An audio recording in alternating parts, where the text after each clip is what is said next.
భక్తి అని పేరు పెట్టుకొని చాలా వ్యంగ్యంగా చనిపోయిన వ్యక్తి గురించి కూడా ఒక స్త్రీ కూడా పగిలిందా పగడాలా అనే మన మతం గురించి మన దేవుడి గురించి ఎవరన్నా మాట్లాడితే వాళ్ళని చంపేయమని ఆదేర్ల రవి అతను చనిపోవడం కరెక్టు, నేను దానికి ఫుల్ సాటిస్ఫైడ్ అవుతున్నాను, నాకు చాలా హ్యాపీగా ఉంది. గాడ్ క్రియేషన్ తెలుగు ఛానల్ వీక్షిస్తున్న మీ అందరికీ క్రీస్తుపేట వందనములు. ఈ యొక్క సమయమందు క్రైస్తవం గురించి చాలామందికి ఈ విషయాలు తెలియదు. అంటే క్రీస్తుని అనుసరించే వాళ్ళకి కాదు, అనుసరించని వారికి. అంటే మనము భారతదేశం అంతా క్రైస్తవం కాదు, భారతదేశం అంతా హిందువులు కాదు, భారతదేశం అంతా ముస్లింలు కాదు, భారతదేశం అంతా జైన్లు సిక్కులు కాదు, అందరం మిళితమై ఉన్నాము. ఒకప్పుడు కానీ చూసుకున్నట్లయితే భారతదేశ చరిత్రలో ఈ సింధు నాగరికత ప్రాంతంలో నుంచి కూడా దానికి ముందు నుంచి కూడా విభిన్నమైన మత ఆచారాలు కలిగి ఉన్న ప్రజలు మన భారతదేశంలో నివసించారు. అయితే ఇలా నివసించినప్పుడు ఒకరికి ఒకరు ఉన్నప్పుడు వాళ్ళ ఆచారం వీళ్ళకి నచ్చదు, వీళ్ళ ఆచారం వాళ్ళకి నచ్చదు. అయినప్పటికీ ఒకరిని ఒకరు గౌరవించుకొని పనులు చేసుకొని కలిసిమెలిసి జీవించడం అనేది ప్రపంచంలో భారతదేశానికి మాత్రమే ఇది సొంతం. అంటే నేనేం చెప్పాలనుకుంటున్నా అంటే ఈ కాలంలో చాలామంది భక్తి అని పేరు పెట్టుకొని దేవుడు అని ఒక సపరేట్గా ఒక విధమైన ఒక సంఘాన్ని స్థాపించి మనుషుల్లో మానవత్వాన్ని పోగొట్టి మనుషుల్లో క్రూరత్వాన్ని బయటికి తీసుకొని వచ్చే ఒక సంఘాలుగా మారాయి. అవి పేర్లు పెట్టి పెద్దగా నేను చెప్పనక్కర్లేదు, వాళ్ళ మాటల్లోనే వాళ్ళ క్రియల్లోనే తెలుస్తుంది. ఎందుకంటే మన మతం గురించి మన దేవుడి గురించి ఎవరన్నా మాట్లాడితే వాళ్ళని చంపేయమని, లేకపోతే వాళ్ళని హింసించమని, వాళ్ళని దూరంగా వెళ్ళగొట్టమని, క్రిస్టియన్గా ఉన్నాను నేను నమ్మే ఒక విశ్వాసం గురించి ఎదుటి వ్యక్తులు ప్రశ్నించే హక్కు ఉంది, మనకి భారత రాజ్యాంగమే కల్పించింది. మీరు ఏం నమ్ముతున్నారు, ఎందుకు నమ్ముతున్నారు, సాటి వాళ్ళు ప్రశ్నలు వేస్తూ ఉంటారు. అదే వీటన్నిటికీ మనము సమాధానాలు చెప్పకపోగా వాళ్ళని తిట్టడం అనేది కరెక్ట్ కాదు. ఇప్పుడు నేను క్రిస్టియానిటీలో ఉన్నాను, నా బైబిల్ గురించి చాలామంది విమర్శ చేస్తూ ఉంటారు. మీ బైబిల్లో ఇలా ఉంది, మీ బైబిల్లో అలా ఉంది, ఎందుకు ఉంది అని వాళ్ళు కొంచెం నెమ్మదిగా అడిగే వాళ్ళు ఉంటారు, లేకపోతే సీరియస్గా మాట్లాడే వాళ్ళు ఉంటారు. అయితే అట్లాంటి వాళ్ళని నేను దృష్టిలో పెట్టుకొని వాళ్ళకి మీద శత్రుభావంతో నేను జీవించడం అనేది ఎంతవరకు కరెక్ట్ కాదు. వాళ్ళకి శత్రుభావంతో వాళ్ళని తిరిగి ఒక అగౌరవంగా మాట్లాడే మాటలు ఇది కరెక్ట్ కాదు. ఎందుకంటే బైబిల్ మాకు అది నేర్పించలేదు. సేమ్ అదేవిధంగా హిందూ గ్రంథాలను కూడా ప్రశ్నించే వాళ్ళు కూడా చాలామంది ఉంటారు. అయితే వీలైతే సమాధానం చెప్పండి, లేకపోతే ఆ యొక్క హిందూ గ్రంథాలు ఏమైతే చెప్పాయో ఆ విధంగానే జీవించండి. నేను ఎవరికి చెప్పాలనుకుంటాను ఈ మాటలు, ఎవరైతే క్రైస్తవం గురించి ఎవరికైతే తెలియదో, అసలు బైబిల్లో నిజంగా ఇట్లాగా ఉందా, ఇట్లాంటి ఒక భావజాలం బైబిల్ నేర్పిస్తుందనే విషయాన్ని నేను ఈరోజు చెప్పాలనుకుంటున్నాను. కాబట్టి అటువంటి మనో యొక్క భావాలు కలిగిన ఒక వ్యక్తి ఆదేర్ల రవి అనే ఒక యవనస్తుడు, ఈ వ్యక్తిని ఎవరో మీడియా వాళ్ళు ఇంటర్వ్యూ చేసేటప్పుడు, అంటే అది కూడా రోడ్లో ఉన్నట్టుగా అనిపిస్తుంది, అది వాళ్ళు అడిగినప్పుడు ప్రవీణ్ పగడాల గారి యొక్క మరణం గురించి మీరేమనుకుంటున్నారు అన్నప్పుడు ఈ యొక్క బ్రదర్ ఏం చెప్పాడంటే అతను చనిపోవడం కరెక్టు, నేను దానికి ఫుల్ సాటిస్ఫైడ్ అవుతున్నాను, నాకు చాలా హ్యాపీగా ఉంది. నేను ఆయన పాస్టరా ఏమన్నావు నువ్వు? పాస్టర్ ప్లాస్టర్ అని పెట్టుకో, ప్లాస్టర్ అని పెడితే బరాబర్ సెట్ అవుతుంది ఆయనకి. అయితే రీసెంట్ ఇప్పుడు ఆయన చనిపోయారు కదా, అయితే కొంతమంది చంపేశారు లేదా యాక్సిడెంట్ అయింది అంటారు, ఏం చెప్తాను? నేను 100% చెప్తున్నా, యాక్సిడెంట్ అయితే కాలేదు, మా హిందువులే ర్యాంప్ అడిచేసారు. ఎందుకని అట్లా చెప్తున్నావు? మరి ఎన్నన్నా అట్లా చంపడం తప్పు కదా? తప్పే లేదు బ్రో, నువ్వు ఒకవేళ నువ్వు అన్నా కూడా మా టార్గెట్ లో పడిపోతావు నువ్వు, అట్లా ఉంటది. మరి ఎందుకని అట్లా? That is Hindu power. చంపుకోవడం పవర్ అంట. మా జోలికి రావద్దు, వచ్చిరనుకో మేము చూడుకో, అట్లుంటది. ఎవరైనా సరే మా దేవుళ్ళని కానీ ఎవరైనా సరే అంటే మాత్రం ఇచ్చిపోతుంది. నిజంగా కావాలని చంపారంట, తప్పేలే. I will support for that. అలా మాట్లాడితే చంపుకుంటే బ్రో, చంపడం కాదు బ్రో, గన్నుంటే షూట్ చేసి పడదు. ఇంకా మరి అయితే 80% ఉన్నారు కదా ఇండియాలో హిందువులు, మిగతా వాళ్ళకి పాయిజన్ ఇచ్చి చంపేయచ్చు, బుల్లెట్ దిగుతుంది బ్రో. అట్లాంటి గురించి చంపేయచ్చు కదా. మాకు ఇస్తే ఛాన్స్ ఇస్తే మేము చేసేస్తాం. చేసేస్తావా? నాకు ఛాన్స్ ఇస్తే నేను చేస్తా, లేదంటే నాకు అనిపిస్తుంది నేను కొడతా. నాకు అనిపిస్తా ఏ ప్లాస్టర్ అయినా సరే గుర్తుపెడుతున్నా. ఎందుకని మరి అంత కోపం ఎందుకని అంత కోపం నీకు? వాళ్ళ గురించి వాళ్ళు మాట్లాడుకోమని, మా దాని దగ్గర గురించి మాట్లాడితే మాత్రం రాడు దింపుతా.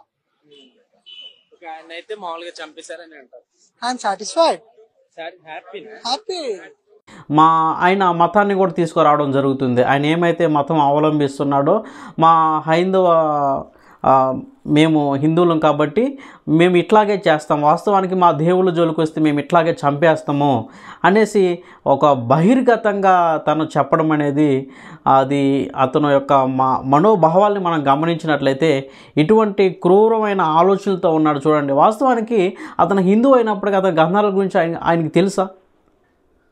నేను నిజంగా వాస్తవంగా హిందూ గ్రంథాలను పరిశీలించాను, ముస్లిం గ్రంథాన్ని పరిశీలించాను, ఆ తర్వాత క్రైస్తవంలో ఉండే గ్రంథాన్ని నేను పరిశీలించాను, ఆ తర్వాత మిగతా బౌద్ధ మతాలను విశ్వసించే గ్రంథాలని, సిక్కు మతం విశ్వసించే గ్రంథాలను కూడా నేను పరిశోధించాను. ఈ గ్రంథాలు మీరు గమనించినట్లయితే ఏ గ్రంథంలో ఎదుటి వ్యక్తిని చంపమని ఏ గ్రంథంలో లేదు.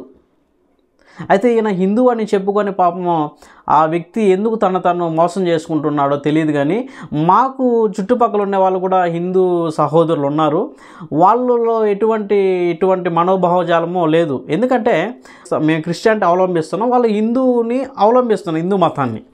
అయితే వాళ్ళ దగ్గరికి మేము వెళ్ళి ఒక ప్రశ్నలు అడిగినప్పటికి కూడా వాళ్ళు చాలా శాంతంగా సమాధానం చెప్పడము, మా మధ్య ఉన్న సంబంధం అన్యోన్యంగా ఉంటుంది. ఎందుకంటే ఆ గ్రంథాల్లో కూడా ఎదుటి వ్యక్తిని చంపమని లేదు, ఎదుటి వ్యక్తికి సహాయం చేయమని ఉంది, ఎదుటి వ్యక్తిని గౌరవించమని ఉంది ఆ గ్రంథాలను పరిశీలన చేసినప్పుడు. అయితే ఇక్కడ కూడా మనం గమనించినప్పుడు బైబిల్లో కూడా హిందూ గ్రంథాలు ఏ విధంగా అయితే ఉందో బైబిల్ గ్రంథంలో క్లారిటీగా ఈ విధంగా ఉంది. నేను ఒకసారి రోమీలు రాసిన పత్రిక 12వ అధ్యాయము గమనించినట్లయితే 17వ వచనం నుంచి మనం చదువుకొని చూద్దాము. రోమీలు రాసిన పత్రిక 12వ అధ్యాయం 17వ వచనం నుంచి, కీడుకు ప్రతి కీడు ఎవరికి చేయవద్దు, మనుషులందరి దృష్టికి యోగ్యమైన వాటిని గురించి ఆలోచన కలిగి ఉండి. కీడుకి ప్రతి కీడు ఎవరికి చేయవద్దు, మనుషులందరి దృష్టికి యోగ్యమైనది అంటే మంచిగా ఉండేది వాటి గురించే మీరు ఆలోచించండి. శక్యమైతే మీ చేతనైనంత మట్టుకు సమస్త మనుషులతో సమాధానంగా ఉండండి. అంటే నీకు వీలైతే ప్రతి ఒక్కరితో సమాధానంగా ఉండేది మా దేవుడు నేర్పించాడు అది. ఇంకా చూడండి, ప్రియులారా మీకు మీరే పగ తీర్చుకొనక దేవుని ఉగ్రతకు చోటీడి పగ తీర్చుట నా పని, నేనే ప్రతిఫలం నిత్తును అని ప్రభువు చెప్పుచున్నాడని వ్రాయబడి ఉన్నది. ఒకవేళ నీ దగ్గరే కానీ శత్రువు కానీ ఉన్నట్లయితే అతనితో నీకు ఎటువంటి సంబంధం ఉండాలా అనేసి బైబిల్ నేర్పిస్తుంది. అయితే శత్రువుడికి మధ్య ఒకవేళ మన శత్రువులు అయితే వాళ్ళకి మనకి మధ్య ఉన్న సంబంధం ఎట్లా ఉండాలనేసి దేవుడు నేర్పిస్తున్నాడంటే 20వ వచనంలో, కాబట్టి నీ శత్రువు ఆకలి కొని ఉంటే అతనికి భోజనం పెట్టుము, దప్పికి కొని ఉంటే దాహమిమ్ము, అలాగు చేయటం వలన అతని తల మీద నిప్పులు కుప్పగా పోయేదువు, కీడు వలన జయింపబడక మేలు చేత కీడును జయించుము. అంటే శత్రువు ఆకలిగా ఉంటే, నిజంగా శత్రువు కష్టాల్లో ఉంటే మనకి హ్యాపీగా ఉంటుందా? ఒక మానవ జీవితంలో నార్మల్గా సాధారణమైన జీవితం జీవించే దేవుడి గురించి తెలియదు, సాధారణంగా జీవించే వాళ్ళు శత్రువు కష్టాల్లో ఉంటే ఇంకా హ్యాపీగా ఫీల్ అవుతారు. కానీ యేసుక్రీస్తు ప్రభువారు అది నేర్పించలేదు. శత్రువు ఒకవేళ కష్టాల్లో ఉంటే మొట్టమొదటిగా నువ్వు వెళ్ళి వాళ్ళని పరామర్శించి, ఒకవేళ వాళ్ళకి ఆకలి కాని పరిస్థితులు కానీ ఉంటే నువ్వు వాళ్ళకి సహాయం చెయ్యి, వాళ్ళ ఇబ్బందుల్లో ఉంటే నువ్వు సహాయం చెయ్యి. ఈ శత్రుత్వాన్ని పక్కన పెట్టు, ఒక మనిషిగా చూడు, సాటి మనిషిగా చూడు. మనం ఎలాగైతే మన కుటుంబ సభ్యుల్ని ఎంత ప్రేమగా మనం చూస్తూ ఉంటామో, వాళ్ళ కష్టాలు వస్తే మొట్టమొదటిగా మనం వెళ్ళి ఆదుకుంటామో, అలాగా ప్రతి ఒక్కరిని నీ సహోదరుడు నీ సహోదరి అని నువ్వు భావించి వాళ్ళ శత్రు భావం కలిగి ఉన్నప్పటికీ వాళ్ళకి సహాయం చేయమని చెప్పాడు.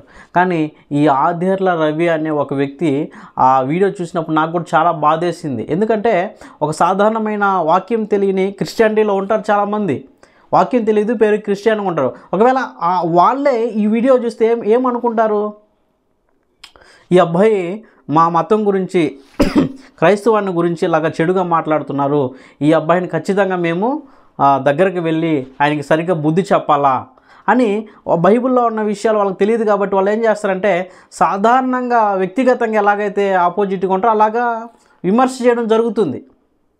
అయితే బైబిల్ అలా కూడా వాళ్ళని కూడా సమర్థించలేదు. అంటే నేనేం చెప్పాలనుకుంటున్నా అంటే, ఒకవేళ ఇటువంటి మనస్తత్వం ఉన్న అబ్బాయిలు, యువత, స్త్రీలు కావచ్చు, పురుషులు కావచ్చు, మొట్టమొదటిగా వాళ్ళు విశ్వసించే గ్రంథాలే చెప్తున్నాయి సాటి వ్యక్తిని చంపకూడదు, శత్రువైనా సరే వాళ్ళని మనం ప్రేమించాలా, వాళ్ళకి సహాయం చేయాలా, మానవత్వం అనేది మనం మర్చిపోకూడదని ప్రతి గ్రంథం చెప్తుంది. ఆ గ్రంథాన్నన్నా ఫాలో అయితే ఇలాంటి యొక్క వ్యక్తులు నాశనం, అంటే ఒక చెడు మార్గానికి వెళ్ళేదానికి అవకాశం ఉండదు. ఈ రోజుల్లో ఆ మావోయిస్టులు కానీ, టెర్రరిస్టులు కానీ ఎందుకండి గవర్నమెంట్ వీళ్ళకి ఎందుకు వ్యతిరేకంగా చర్యలు తీసుకుంటున్నారు? ఎందుకంటే మన భారతదేశంలో చట్టం అనేది ఒకటి ఉంది, నేరం చేసిన వాళ్ళు చట్టమే శిక్షిస్తుందని. కానీ ఈ మావోయిస్టులు, టెర్రరిస్టులు వాళ్ళు ఏం చేస్తారంటే వాళ్ళ చేతికి తీసుకొని వాళ్ళు శిక్షించడం జరుగుతుంది. అంటే క్రూరత్వం, చంపడం. ఇది తప్పు అనేసి మన భారతదేశమే ఖండించింది. దీనికి ముందుగానే దైవ మతాలుగానే పిలువబడే గ్రంథాలు కూడా ఖండించాయి. ఇటువంటి మనోభావజాలము చాలామంది వాళ్ళ పేర్లు, దేవుళ్ళ పేర్లు పెట్టుకొని, సంఘాలు పెట్టుకొని వాళ్ళు ఈ విధంగా పోషించుకుంటూ ఉన్నారు. ఇట్లాంటి వాళ్ళ దగ్గరికి మనం వెళ్ళకూడదు. సాటి వ్యక్తిని ఎవరైతే గౌరవించని చెప్తారో అలాంటి వాళ్ళ దగ్గరికి మనం వెళ్ళి, మనం ఏమైతే మతంలో ఉన్నామో, ఏమైతే విశ్వాసాన్ని అవలంబిస్తున్నామో అక్కడ మీరు ఆ గ్రంథాలు నేర్చుకోవడం అనేది మంచిదనేసి నేను సజెషన్ చేస్తున్నాను. ఈ వ్యక్తి అలా మాట్లాడటమే కాదు, ఒకవేళ మాకే కానీ ఇటువంటి అధికారం ఉంటే ఖచ్చితంగా ఈ ప్రతి ఒక్కరిని ఇట్లాంటి వాళ్ళు మేము చంపేస్తాము అనే యొక్క స్టేట్మెంట్ ఇవ్వడం జరుగుతుంది. అయితే దేవుని దయ వల్ల ఎందుకు ఆ వ్యక్తి ఎట్లాగా మారాడో మాకు తెలియదు, కానీ మరలా నెక్స్ట్ వీడియో అతనిది రిలీజ్ చేయడం జరిగింది. ఎందుకంటే అతను నిలబడి ఇలాగా నేను ఒక మతానికి వ్యతిరేకంగా నేను ఇలాగ చెప్పాను, నన్ను క్షమించండి, ఇలాగ ప్రవీణ్ పగడాల గారి గురించి నేను మాట్లాడిన, నన్ను క్షమించండి అనేసి తను క్షమాపణ చెప్పడం జరిగింది. నమస్తే, నా వీడియో అయితే వైరల్ అవుతుందో దాని గురించి మొక్కన అడుగుతున్నానండి. Please sorry sorry sorry sorry. And Christian సోదరులు, ప్రత్యేకంగా క్రిస్టియన్ సోదరులను చెప్తున్నాను, సారీ అండి. నేను ఏదైతే మాట్లాడినాను తప్పు, నేను ఆ వర్డ్స్ అన్ని నేను రిటర్న్ తీసుకుంటున్నాను. ఇంకొకటి, నేను ఆ వీడియోలో నేను ఎవరిని ఉద్దేశించి మాట్లాడలేదు, మళ్ళీ నేను ప్రత్యేకంగా అయితే మాట్లాడలేదు. ఏదైనా మాట్లాడింది ఉంది అనుకుంటే మాత్రం సారీ. నేను నాకు ఎవరో చెప్తే కానీ చేయలేదు, అది నేను అవగాహన లేకుండా చేశాను, సారీ. ఏదైతే మీడియా వాళ్ళు ఉన్నారో వాళ్ళు నాకు అడగడం తప్ప, కానీ అడిగితే కానీ చెప్పలేదు. నాకు దాని గురించి అవగాహన కూడా లేదంటే వాళ్ళు ఈ సోయన్ షాట్ చెప్తే కానీ చేయలేదు. ఆ మీడియా వాళ్ళకి కూడా తెలుసు, అక్కడ ఉన్న ప్రత్యేకంగా పక్కన ఉన్న వాళ్ళు చూడొచ్చు. ప్లీజ్ నేను ఇలాంటి నేను ఇంకోసారి మాత్రం చెప్పను. నేను ప్రత్యేకంగా మన హిందూ సోదరులకు కూడా చెప్తున్నాను, ఏదైతే నేను దాంట్లో కూడా నేను తప్పుగా మాట్లాడుంటే సారీ. ఇద్దరికి నేను క్యాష్ ఫీలింగ్ అయితే నాకు లేదు. అందుకే, ఎందుకంటే నా బ్రదర్స్, సిస్టర్స్ అందరూ నాకు అన్ని క్యాస్ట్లలో ఉన్నారు. నాకు ఏదైతే కాల్స్ కానీ మెసేజెస్ కానీ చేస్తున్నారో అందరికీ చెప్తున్నాను, నేను ఈ క్షమాపణ వీడియో ప్లీజ్ నన్ను చూసి నన్ను క్షమించండి. మన క్రిస్టియన్ సోదరులు అయినా సరే నేను ఇంకోసారి మాత్రం మీకు నేనైతే ఇలా చేయను. ఇంకొకసారి క్షమాపణ అడుగుతున్నాను కోరుకుంటూ, ప్లీజ్ ఏమనుకోకండి, ప్లీజ్ ప్లీజ్ ప్లీజ్ క్రిస్టియన్ సోదరులు అందరికీ అడుగుతున్నాను, నన్ను క్షమించండి ప్లీజ్. ఏదైతే వీడియోస్ అయితే నాకు పెట్టారో యూట్యూబ్లో కానీ అవి ప్లీజ్ డిలీట్ చేయాలని కోరుకుంటున్నాను. ప్లీజ్ ప్లీజ్ ప్లీజ్ నన్ను క్షమించండి. ఇంకా నేను వచ్చేసి ప్రత్యేకంగా అడుగుతున్నాను, నా వీడియోస్ ఎవరైతే ట్రోల్ చేస్తున్నారో నాకు సారీ. నా వీడియోస్ ఎవరైతే ట్రోల్ చేస్తున్నారు కదా వాళ్ళ అందరికీ చెప్తున్నాను, నాకు తెలిసి మాత్రం చేయలేదు, ఎవరో పక్క నుండి చెప్పించానని కూడా కాదు. నాకు అవగాహన అయితే లేదు కాబట్టి మాట్లాడుతున్నాను. ఏ క్యాష్ ఫీలింగ్ గురించి తనకు లేదు. నాకైతే కుల మతం వాళ్ళు లేరు. నాకైతే మెసేజ్ ట్యాగ్స్ ఇంటికి వచ్చి చేస్తున్నారు, ప్లీజ్ అవన్నీ ఆపేసేయండి, నాకు కాల్ చేయడం ఆపేయండి. నేనైతే వీడియో పెడుతున్నాను, ప్లీజ్ నాకు సపోర్ట్ చేయండి. నేను ఇప్పుడు ఏదైతే నేను మాట్లాడిన మాటలు ఉన్నాయో అవన్నీ వర్డ్స్ అన్ని బ్యాక్ తీసుకుంటూ క్రిస్టియన్ సోదరులకు కానీ మన హిందూ సోదరులకు అందరికీ క్షమాపణ అడుగుతూ, కావాలంటే మీరు ఇంకా ఎలా చేయమన్నా చేస్తాను, కానీ దాని గురించి ఏం చేయమన్నా చేస్తాను, కానీ ప్లీజ్ నాకు మాత్రం కాల్స్ అండ్ మెసేజెస్ ఇంటికి రావడం కానీ ప్లీజ్ చేయకండి, ప్లీజ్ ప్లీజ్ ప్లీజ్. అయితే అది చాలా మంచిది అనుకుంటున్నాను, ఎందుకంటే నా వీడియో చూసి నేను కూడా హ్యాపీ అయినా. ఇలాగా యువత ఆలోచించుంటే బాగుండేమో. చాలామంది ఈ అబ్బాయి తెలిసి బయటపడ్డాడు, తెలియకుండా ఉంటే రాబో రోజుల్లో ఎట్లాంటి ఒక క్రూరత్వం అతని హృదయంలో వస్తుంది. ఇంకా చెప్పాలంటే ఒక స్త్రీ కూడా ప్రవీణ్ పగడాల గారి యొక్క మరణం విషయంలో ఆమె చనిపోయిన తర్వాత ఆమె వీడియో చేసి మాట్లాడుతూ పగిలిందా పగడాల అనే ఒక తెలుగు భాష చలనచిత్రానికి సంబంధించిన పాట కూడా ఆమె పాడడం జరిగింది, పగిలిందా పగడాల. అంటే ఎదుటి వాళ్ళు చనిపోయినప్పుడు వాళ్ళు చాలా బాధల్లో వాళ్ళ ఫ్యామిలీ ఉన్నప్పుడు ఆ పరిస్థితుల గురించి వాళ్ళు ఆలోచించకుండా చాలా వ్యంగ్యంగా చనిపోయిన వ్యక్తి గురించి కూడా అట్లా మాట్లాడడం అనేది ఎట్లాంటి మనోభావం చేయాలని చూడండి. ఒక హిందూ మతంలో ఉండొచ్చేమో ఆమె, కానీ ఆలోచించండి, ఒక మానవత్వం అట్లా నేర్పిస్తుందా? సాటి వ్యక్తి చనిపోతే ఆనందించమని. శత్రువైనా సరే మన ఇంటికి వస్తే వాళ్ళకి కనీసం పస్తులు పెట్టి పంపించకూడదు, ఏదో ఒకటి మనం వాళ్ళకి కడుపు నిండా అన్నం పెట్టి పంపించాలనేది మన భారతదేశం యొక్క చరిత్ర మనకు నేర్పిస్తూ ఉంది. ఇట్లాంటి యొక్క మానవతా విలువలు మర్చిపోయి క్రూరత్వాన్ని హృదయంలో పెట్టుకొని ఎంతమంది రోల్ మోడల్గా ఉంటున్నారు. కాబట్టి యువత దీని విషయంలో ప్రత్యేకంగా ఆలోచించాల్సిన విషయం ఉంది. ఎందుకంటే ఇట్లాంటి యొక్క భావాలు కానీ ఉంటే రేపటి రోజుల్లో మన కుటుంబం కూడా మనకి కరెక్ట్గా అనిపించదు. ఎందుకంటే మన బంధువుల్లోనే క్రిస్టియానిటీ ఉంటారు, ముస్లింలు ఉంటారు, మన బంధువుల్లోనే హిందువులు ఉంటారు. మనం కలిసిమెలిసి ఉండాలంటే సాధ్యమవుతుంది ఇటువంటి భావాలు పెట్టుకొని. కాబట్టి దేవుని విషయంలో చక్కగా ఆలోచన చేసుకొని ఈ విధమైన ఆలోచన చేయాల్సిందిగా మిమ్మల్ని హెచ్చరిస్తున్నాను. ఇంకా మన క్రైస్తవంలో ఉండే బైబిల్లో కూడా స్టెఫన్ గారు ఆయన చనిపోయేటప్పుడు ఎదుటి వ్యక్తులు చంపినప్పుడు చంపిన వారి పట్ల ఎటువంటి ప్రేమను చూపిస్తున్నాడో ఈ ఒక్క అంశాన్ని మీకు తెలియజేస్తాను. అపోస్తుల కార్యము 7వ అధ్యాయము 57వ వచనం నుంచి చూడండి. అపోస్తుల కార్యం 7వ అధ్యాయం 57వ వచనం. అప్పుడు వారు పెద్ద కేకలు వేసి చెవులు మూసుకొని ఏకముగా అతని మీద పడి పట్టణపు వెలుపలికి అతనికి వెళ్ళగొట్టి రాళ్ళు రువ్వి చంపిరి. సాక్షులు సౌలు అను ఒక యవ్వనుని పాదముల యొద్ద తమ వస్త్రములు పెట్టిరి. ప్రభువును గూర్చి మొరపెట్టుచు, యేసు ప్రభువా, నా ఆత్మను చేర్చుకొనమని స్టెఫను పలుకుచుండగా వారు అతని రాళ్లతో కొట్టిరి.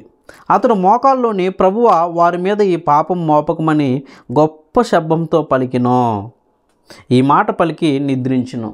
ఇక్కడ ఈ స్టెఫన్ అనే వ్యక్తి దేవుని వాక్యం ప్రకటించినప్పుడు ఆ యూదా దేశంలో ఆ యూదులు అనే వాళ్ళు కొంతమంది ఏం చేశారంటే ఆయనకు వ్యతిరేకంగా లేచి కేకలు వేసి ఆయన ఊరు అవతలకు తీసుకెళ్ళి తరిమి అక్కడ రాళ్లతో కొట్టి చంపారు. చంపినప్పుడు ఆయన చివరి ప్రాణం పోయేటప్పుడు ఏం చెప్తున్నా అంటే, యేసు ప్రభువా, నా ఆత్మను చేర్చుకో, ఈ పాపము అంటే నన్ను చంపారు కదా, ఈ నేరం అనేది వీళ్ళ మీద మోపొద్దు, దయచేసి వీళ్ళని క్షమించి, వీళ్ళు తెలియక చేశారు అంటే చంపిన వాళ్ళను కూడా క్షమించే ఒక తత్వము ఈ స్టెఫన్ గారికి ఎక్కడి నుంచి వచ్చిందండి?